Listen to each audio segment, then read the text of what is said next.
there's certain comics that just get you and make you laugh uncontrollably, and I find myself giggling like a little kid. Well, I appreciate that. Yeah. I feel like we probably have a similar sense of humor, a more dry comedy, and I like dry comedy. Yeah. That's my favorite stuff. Right. Just Yeah. really like not punching you in the face with it, but just bringing you in. Yeah, exactly. Just gonna come on in, but it's so well crafted too. Yeah, like thank it's you. really does really good work on it. A lot of nice callbacks. The jokes just build. You have a good through line. It's like it's interesting. I don't know if you get this, but every time I leave stage, I'm always thinking, was that enough? Yeah. Was that good enough? Was it big enough? Was it long enough?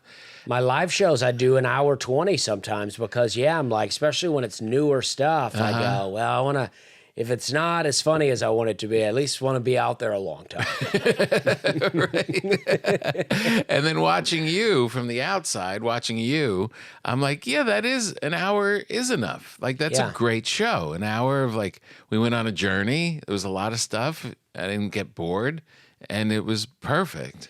Yeah, I mean, I wrestle with the idea of having just with openers, just finding someone in the city I'm in, having them do 10 minutes, and then I just do the rest of the show. Is that how you do it? That's not how I do it now, but it is an idea I mess around with because I'm like, they are just coming to see me. Yeah. And then I'm bringing someone, I'm helping pay for flights, I'm paying for hotels, and I'm like, I could find, because I found a local guy in Idaho when I was there, because I didn't know anybody around, and I thought, well, that'll be an expensive flight. Yeah. And he was so happy to do the show. Yeah. That I'm like, he was much happier than my friends that I bring. Right. He really thinks this is great. Yeah. He posted about it for weeks after. Really? I was like, that's what I'm talking about. Was he funny? Did you vet him before you asked him? I watched a video and I was like, Okay. okay, this is good enough. But he actually did a really great job. The video, I was like, I don't know how he'll do, but he did really great. And when you announce him to come out, do you say anything like, this is right from right here in town? Oh, yeah. Yeah, you're very on. Right. I don't even know how to say on. On. Yeah, your very own. Yeah. Your very own. Own. Yeah. You did a good job saying oil in your special. Oh, yeah. Well, I struggle with it because, you say oil and then, but you're from the South and it's like oil. Yeah. So I'm like, well, I want to do both. You I want did. them to, Southern people to know I know how to pronounce it their way. Right. I'm not traded on you. I'm not enunciating all the way. But I'm gonna enunciate for the rest of the joke. Yeah, but I also want other people to know that I can't say the word. Do you have a bigger following in the South, or has Netflix expanded it to everywhere? I think the South is still where I have the most. The Midwest I do really well too, but that's where I've always gone when I was coming up as a feature. I would just drive around to the Southeast and the Midwest. Right. Phoenix, I have a pretty good following there because I just have been there a bunch. Yep. And there's various places. Oddly enough, I sell really well in Seattle and Portland, Oregon. Too. Sure, yeah, I could see that. Yeah. So that's pretty much everywhere. Yeah, I guess you're right. But there still are pockets. Like I did Bakersfield earlier this year, and I sold practically no tickets. It was a hot show. Yeah. The people who did come were there to see it. Yeah. And I was making fun of myself for not selling a lot of tickets. And when you don't sell tickets, people give you all the excuses. They go, well, it's this going on in the South. They go, well, it's football season. Right. And I'm like, well, it's Friday. And they go, yeah, high school football. Yeah. And then someone yelled out, they go, graduation. And I go, yeah, it could be anything. And then turns out, apparently, I was there on the weekend of all the high schools in Bakersfield, high school graduation. So yeah, you can't call that. people emailed me and they said, we wanted to come, but our kids were graduating. Yeah. The worst one I ever got in a club was they told me that this when I was coming up. I said, yeah, it seems a little light. They're like, well, yeah, ice sculpting contest. I was like, really? I'm being outdone by ice? Oh, yeah. That's too bad. Yeah, Greg Warren, I think it was, told me he was working somewhere and the sales were light and the guy goes, hey, it's not your fault, man. It's prom this weekend. Right. And it's like, prom? High school students? Did you ever do prom shows coming up? No. In New York, they had prom shows. Oh. It was a horrible idea.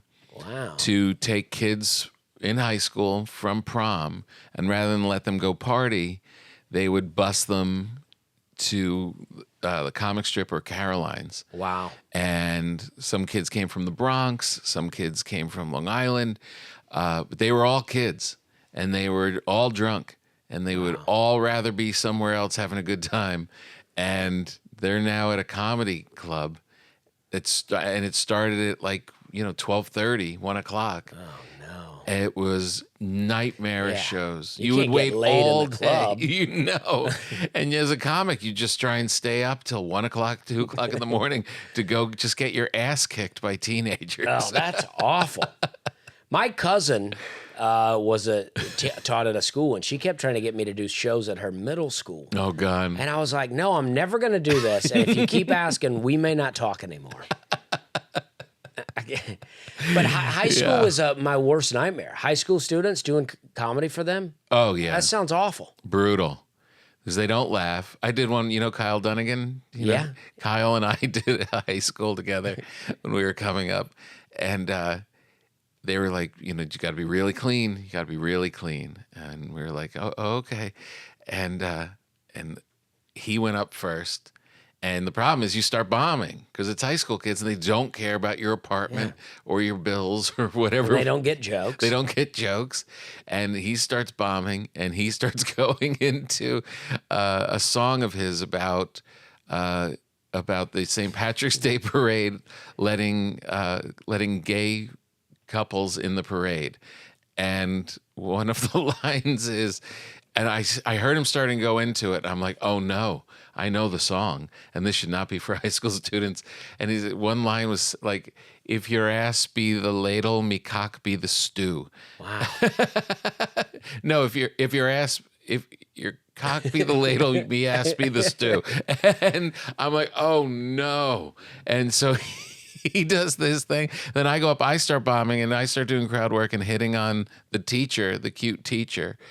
And at the end of the night, the principal came up, and he had some kids were holding brownies and a sign, "Thank you for performing at our school." And they were all, greeting us. And the principal comes barging in. He's got a Winnie the Pooh tie on. Oh gosh. He goes, "What the hell were you thinking? If we cock be the ladle, we ass be the stew." These are high school students. There are 14-year-old children out there. And we got in trouble. It felt like a principal, it felt like we were back in school being attacked by the principal. It's tough to get yelled at a guy wearing a Winnie the Pooh tie, though. It really hurt. It really hurt. I did a college thing. This was before I really was even doing comedy, but my friend was a part of this. It was kind of a fraternity thing. And he goes, "I can't do it. Will you do it?" And it paid like $100. And to me, I was like, I was living in Charleston. I could walk across the street, make $100. I was like, that's what I'm talking about. I remember being up there. I had this joke where I go, "I had this girl at my apartment the other night." And this guy goes, "No, you didn't." And it's just like, oh no. Yeah, you're right. When you were starting stand-up, were you going up drunk? Were you drinking for your shows and stuff? In the early days, I was hosting an open mic at a place called the Upper Deck, which was a real dive bar. It smelled like urine, so they would burn incense in there but it was still a hipster college bar. Where? In Charleston. So you would have to go in a little alleyway and then upstairs. Very cool bar. Yeah. And so I started doing an open mic there, and I would get drunk throughout the mic because there was no pay. It was just, I would get a bar tab. They gave me a free bar tab. Uh-huh. So I would just drink throughout the night. So it started off smooth, but as the night would go on, I would introduce a comic, and then I would just disappear. I would be drinking or smoking cigarettes out front. Yeah. I had comics who had never done comedy, who didn't know what to do. Doing 10 minutes. Doing 10, 15 minutes. They had no idea. They didn't know to just get off the stage. I didn't know how to run a mic. Yeah. I was just trying to get stage time. I was in the bar drinking, and I told my friend, I go, what we need, because we had no comedy club. We had no structure. I go, what we need is a place to do comedy every week. And I didn't know, I was sitting next to the owner. And he goes, here, every Monday. So we just start showing up Nice. and taking over. Yeah. And that was our path into comedy. That's good. All of us, we were just improvisers. Were you a different kind of comic? Like we all are when you start. I was a little dirtier, but I've always been pretty clean. Mm-hmm. But, I was kind of, other than when I would go on these drunk rants, I was a bit more of a deadpan comic than I am now. I really liked Mitch Hedberg when I first started, so I was really doing a Mitch thing, trying to do a lot of one-liners, and I love that. But, I don't know. What he does or did was very special. So very special. But I thought about him last night when I was watching your special, actually. Because the way you kind of kicked your head back and the hair. He had not the same hair, but hair was a thing. Yeah. And he did pop into my mind. Yeah, for years I only listened to Mitch Hedberg. I had never actually seen what he looked like, but I had the Strategic Grill Locations album. I remember a girl come over to my apartment. I still think about this. She was very attractive, and I think we might have hooked up. We didn't, but I think we could have. And I think about it sometimes, and I go, I'm upset with Mitch Hedberg. But I had this album, we put it on, and it was so good that we just listened to the whole thing and laughed the whole time. Yeah. And I go, when it was over, I go, my neighbors have to hear this. So I took it upstairs, and me and her went upstairs to my neighbor's house and listened to it again. Amazing. And it all works out for the best. But I just remember being so blown away. I'd never heard comedy like that. Yeah, it was really special. Yeah. Such a shame. He would have been so huge. I know. God, I remember he came to the cellar once. I was just finding my way there, and he came in like this fur jacket. It was like so poofy, like his head was just like nestled in this big white nesty kind of like poofy thing, and he had the glasses and the big like reddish sunglasses, and it was like, what is this guy? He's so different from all of us. And then he would just fire these great jokes and then leave. It was just amazing. Yeah, I really hate that I missed that whole thing. Yeah. But, that album was great, and then I also was listening to an album, the Steve Martin Let's Get Small album. It's the first one I ever heard. Oh yeah. First comedy album I ever heard. I love that album so much. So good. And when I listen to it now, I can hear stuff that I've influenced that I've taken from that. Oh yeah. And I love how he could be so absurd and so serious at the same time. Yeah. He's like the straight man and the absurd guy all in one person.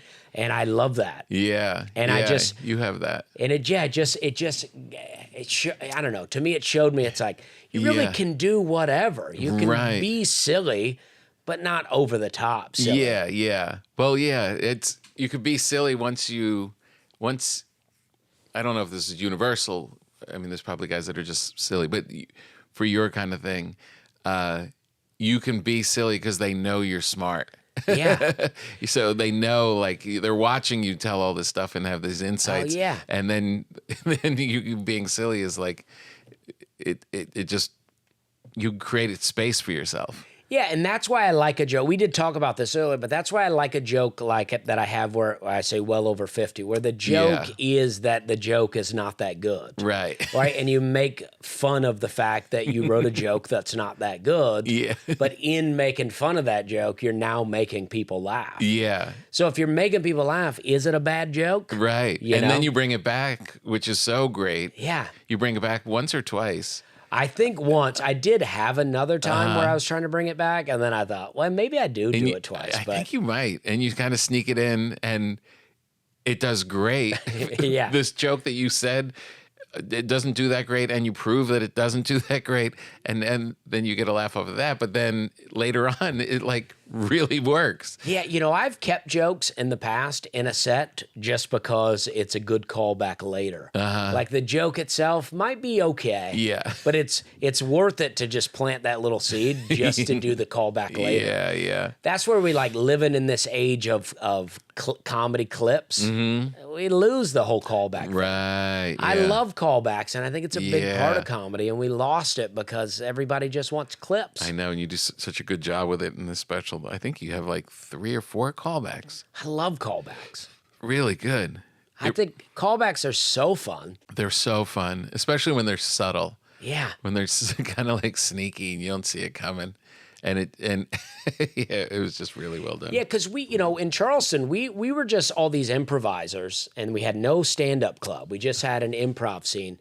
So it was all these improvisers that just decided to do stand-up. So we were just doing it with ourselves, and, we would all help each other. And then in improv, we did mostly long-form improv. So you're kind of learning these callbacks because you have the first part, and then the whole second part of the show is to do callbacks. Yeah. So we're all into it. Yeah. And then, we would make, like, road comics would come through and do our mics, and we would all make fun of them, and we felt like we were all better than them. Right. And then I started working the road later and realized how good these road comics were that we were making fun of. Right. They're like, wow, these guys really, because I started to struggle on the road. Right. Because I'm like, well, the audiences I'm dealing with a lot of times, they're not into this quirky improv stuff. Yeah. So I started switching it up, and I started wearing a trucker hat as kind of a joke because I had trucker hats that I would wear, but I thought they were funny, and I started wearing them in some of these clubs, and it like started to help me in a weird way. I felt like it now opened this door to some of these road gigs. How so? I just felt like, I don't know, I felt like I was looking more of a... Like you belonged? Yeah, like I was still doing trailer park jokes. Right. But I think before I started wearing the hat, they thought I was making fun of them. Right. And then with the hat, they were like, oh, this guy's one of us. Right. And then I just loved wearing a hat. And I was like, oh, okay, well, I'll just do that. It was great. Yeah. I wish I had thought of that. I wouldn't have to just watch my hair slowly go away. Yeah, it's never too late to wear a hat, Yeah, probably. I wear hats all the time, but never on stage. Yeah. Yeah, I don't know. Maybe I will. Your trailer park stuff is so funny when you talk about the porch and all of that. Oh, yeah. Well, that joke, too, it's like, see, I brought back one old joke from the Netflix half hour that I did. I brought an old joke about country music. I say a good country song can have you reminiscing about times you never had. Such a great line. And I brought it back because I wanted to do that Joe Diffie joke. And the Joe Diffie joke, I feel like needs that setup because that is that. Right. I listened to him talk about his home, and I remember thinking, oh, yeah, home was an easy chair with my daddy there. And I'm like, well, my parents are divorced. Right. Yeah. He had an easy chair, but it was in It wasn't at our house. Right. With his other family. Yeah. So I'm like that. And then, and then I'm thinking about my mom. And then I go, in a trailer, we don't even have a back porch because we don't have a back. Right. The front is this little narrow part, and the back is really narrow.